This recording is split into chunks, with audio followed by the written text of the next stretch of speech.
কালকে থেকে পাওয়া সকল প্রশ্নের উত্তর দিব because I got so many questions. এই মেলাটা ছোট হলেও অনেক অ্যাস্থেটিক লেগেছে আমার কাছে।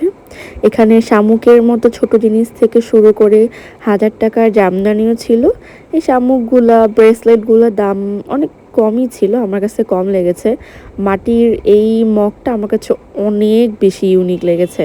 কাঁথা স্টিচ থ্রি পিস থেকে শুরু করে নর্মাল থ্রি পিসগুলোও অনেক সুন্দর ছিল।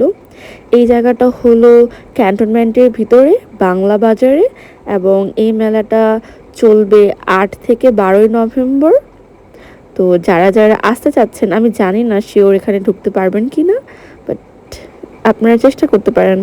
এই জামদানিগুলো ছিল সব থেকে সুন্দর মেলার মধ্যে, অনেক এক্সক্লুসিভ ছিল আর ইউনিক।